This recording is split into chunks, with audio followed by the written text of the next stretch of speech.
You know, the renowned evangelist Billy Graham tells of the time that a curious young college student approached him with a provocative question after a Youth for Christ rally. The college student walked up to him and he asked him, "What kind of guy is God?" And I thought that was such an interesting way to phrase that question, isn't it? I mean, in essence, he's saying, what is God like? And I'm sure he didn't realize it at the time, but that is a mountain of a question. And how would you answer that question? I mean, how do you describe our indescribable God? If someone walked up to you and said, "What kind of guy is God?" what would you say in response? Mull that over for a minute, and let me take you back in time, nearly 2 millennia, to the ancient city of Athens. In Acts 17, as the Apostle Paul approached the great city of Athens, he came not as a sightseer, but as a soul winner. He arrived with open eyes and a broken heart. Athens was in a period of decline in the early first century. It had a famous university and numerous beautiful buildings, but it just wasn't the influential city that it once had been. You know, the city had been given over to a sort of cultured paganism that was nourished by idolatry and novelty and philosophy. The Greek myths spoke of gods and goddesses that in their own rivalries really behaved more like human beings than gods. And someone once said that in Athens, it was easier to find a god than a man. There was even an altar there dedicated to the unknown God, you know, sort of like our memorial to the unknown soldier. It's just in case we missed one, the one that we might have forgotten, that might have left out. That's who this altar was for. And Paul saw that the city was just wholly given over to idolatry, to the worship of these false, non-existent gods. And it broke his heart. So as always, Paul spoke in the synagogue with the Jews, and then he witnessed in the marketplace to the Greeks.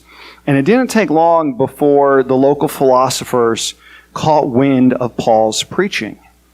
And so it was only natural for the Council of the Areopagus, which was responsible for overseeing both religion and education throughout the city, to investigate this foreign god that Paul was speaking about. They courteously invited Paul to present his teachings at an informal meeting of the council on Mars Hill.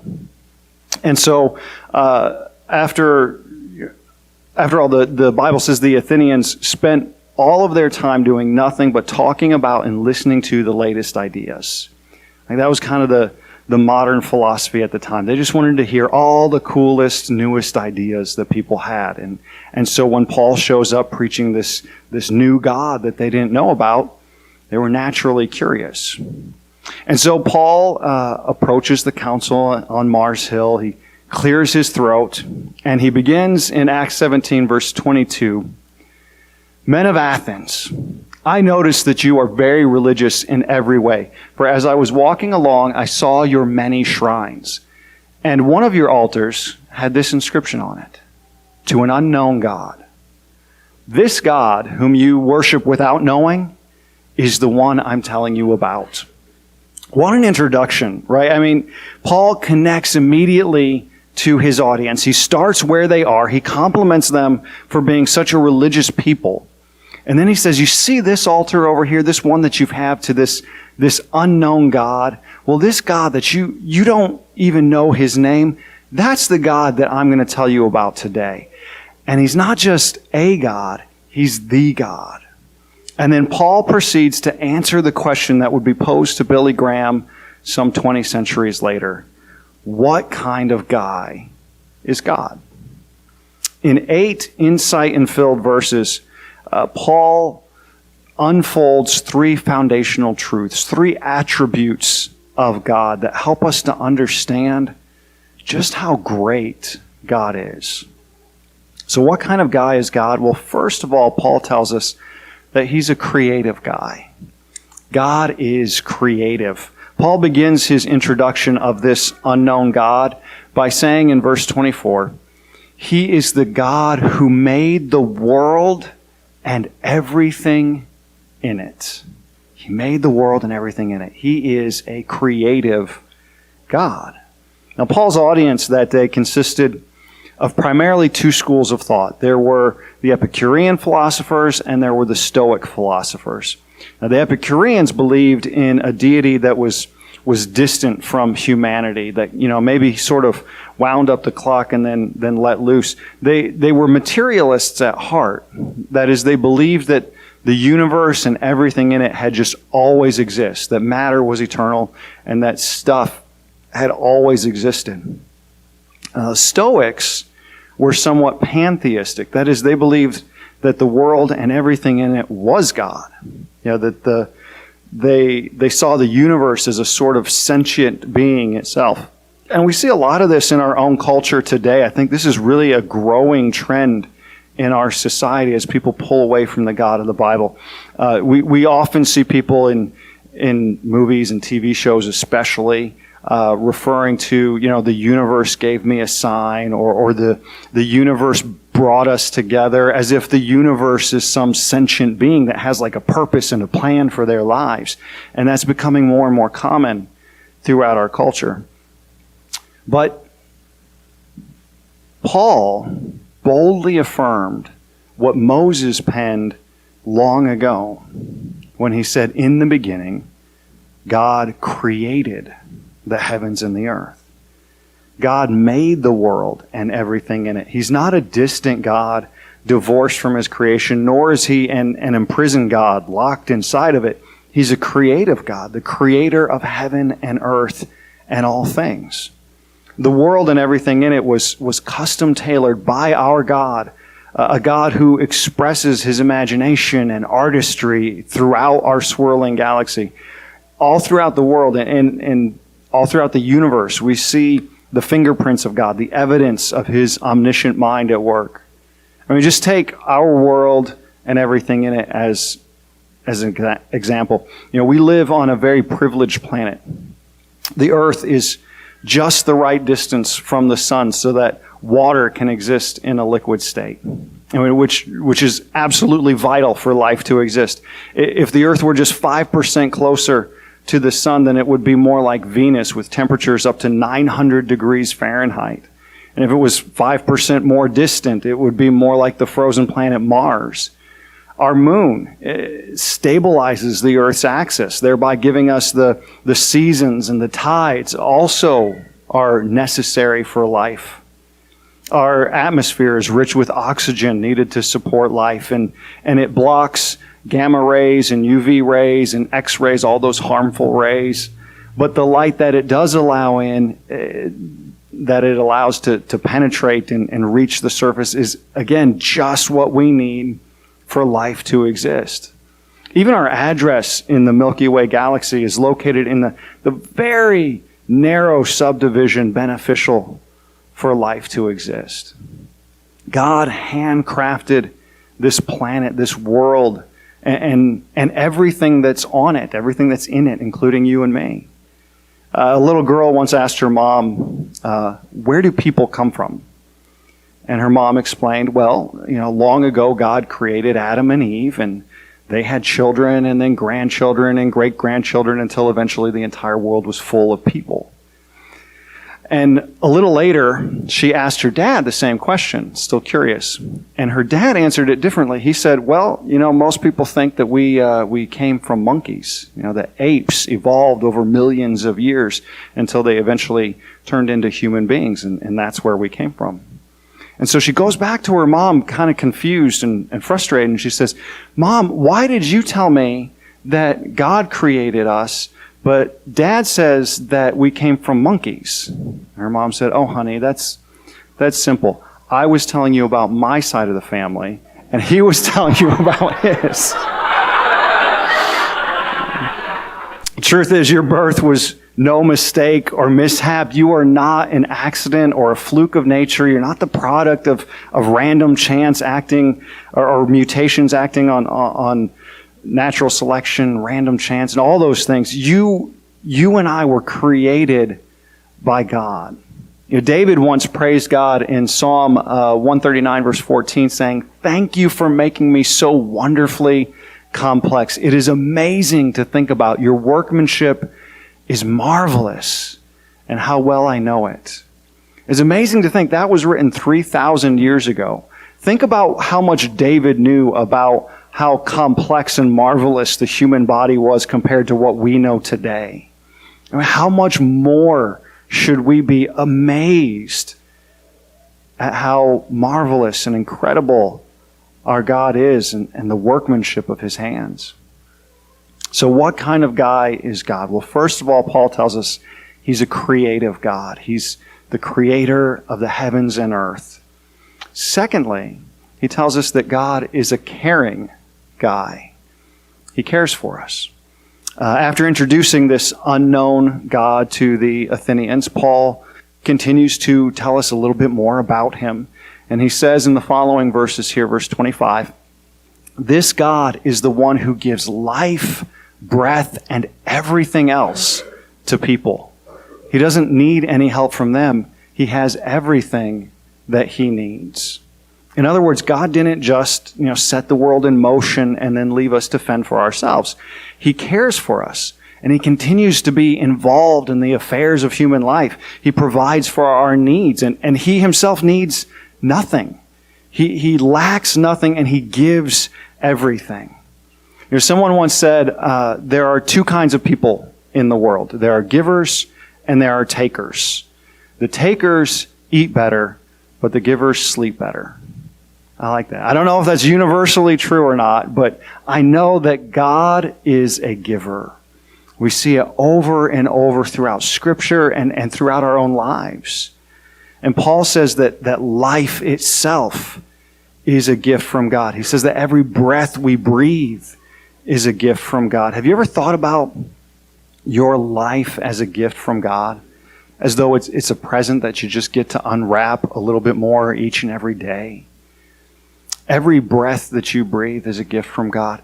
Every single one of us has a first breath and a last breath. And on average, about 627 million in between. 627 million breaths on average that a person will take from birth to death. That's a lot of breaths. And every single one of them is a gift from God. And it's more than just the fact that we're alive and breathing, which, that in itself is pretty awesome. But everything we receive, everything we need and receive is a gift from God. The Bible tells us elsewhere, this is James chapter 1, verse 17, "Whatever is good and perfect is a gift coming down to us from God our Father, who created all the lights in the heavens." The time that we have here on earth is a gift from God. The energy or mobility that enables us to get up and go to work or come to church in the morning, that is a gift from God. The combination of these things, our productivity and accomplishments, these are gifts from God. Our talents or skills by which we earn a living or an income is a gift from God. Our purpose in life is a gift from God. Our families and parents and a good husband or wife are gifts from God. My wife's been trying to convince me for years that she's a gift from God. Our children are all gifts from God. In fact, the Bible specifies that one in Psalm 127, verse 3. It says, "Children are a gift from the Lord. They are a reward from Him." It might not feel like that every day, but they are a gift from God. The houses we live in, the covers to keep us warm on a cold winter's night, the friends with whom we can share our joys and our sorrows, they're all gifts from God. And when we're counting all of these various gifts, these blessings that we've been given from God, we shouldn't neglect the spiritual ones either. Eternal life, the ability to spend eternity with God in heaven, that is also a gift from God. We read in Ephesians chapter 2, verse 8, "God saved you by His grace when you believed, and you can't take credit for this. It is a gift from God." Bottom line, we have a caring God, a God who loves us, who gives us life, breath, and everything else that we might need. How great is that? Finally, Paul goes on to explain that this creative and caring God is also a commanding God. What kind of guy is God? Well, he's a commanding God. That is, he's authoritative, that he's in charge. He's creative, he's caring, and he's commanding. Continuing this brief biography of our indescribable God, Paul says this in verse 26. He created all the people of the world from one man, Adam, and scattered the nations across the face of the earth. He decided beforehand which should rise and fall and when. He determined their boundaries. So he goes from talking here about like the individual, starting from Adam, and he created every single person after that, and they scattered across the planet. And then he's talking about nations rising and falling and determining where they would be and when they would stand and all these things. In other words, he is a commanding God, a sovereign God. He's in charge. You know, the gods of the Greeks were these distant beings who had no concern for the everyday problems and needs of human beings. But the God of creation is also the God of history and geography. As Paul says earlier, he is the Lord of heaven and earth. He's the Lord of all. The prophet Daniel said something very similar back in Daniel chapter 2, verse 20. He said, "Praise the name of God forever and ever, for he has all wisdom and power. He controls the course of world events. He removes kings and sets up other kings." This and many other passages throughout the Bible underscore God's unrivaled power and providence. That is, whatever he wants to happen, he will make sure that happens. God really does control the course of world events. He reigns supreme over the nations just as he reigns over your life and mine. And the term that biblical scholars typically use to describe God's authority is sovereignty. Easton's Bible Dictionary defines sovereignty as God's absolute right to do all things according to his good pleasure. That is, he has the right to do anything and everything that he sees fit. If someone is sovereign, that means that they're the boss. He calls the shots. He has all the authority. What he says goes. He's the king. And God claims to be king not just of this world or this nation, but of the entire universe. He is infinite. He has no beginning and no end. He's the ruler of everything. In other words, he is in control of all things. And I don't know about you, but that's comforting to me. You know, when a close friend is in the ICU, we know that God is in control. When the economy, whether it's national or personal, is in decline, God is in control. When tyrants or terrorists rage out of control, God is still in control. He orchestrates and determines what he's going to do in your life, in my life, in the president's life, in third world nations on the other side of the globe. Nothing will ever enter your life that he doesn't know about, that he didn't either allow or decree. And nothing will ever enter your life that he cannot use for your good. That's what it means to be sovereign, to be a commanding God. And when you bow your head to pray, when you're in a jam and you need to ask God for something, are you aware of how great he is?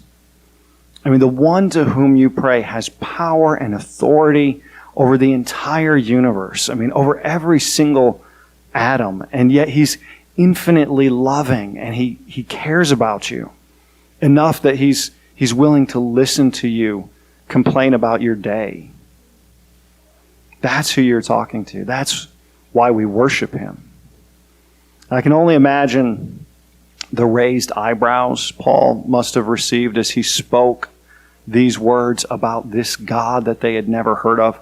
But one thing is for sure, our God is greater, he is stronger, he is higher than any God that they had ever heard of before. And you know, I don't know actually how Billy Graham answered that question posed by that curious college student, but I think I know how Paul would have answered it. What kind of guy is God? Well, he's a creative God who made the world and all things in it. He's a caring God who gives to all people life and breath and everything else that they need. And he's a commanding God who is Lord of heaven and earth. He is a great, great God. The real message of Paul's sermon, though, he reaches his climax at the end. And his point is that this unknown God has made himself known. And we can know him today through faith in his Son, Jesus Christ. But we're not through just yet. We couldn't possibly cover all there is to know about our indescribable God in just one sermon.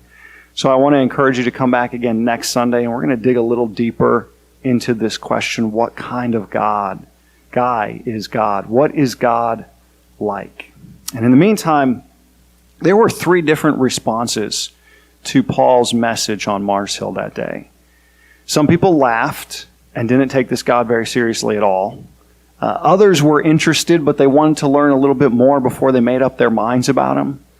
And still some, a small group, accepted what Paul preached, believed in God, and surrendered their hearts and lives to Jesus.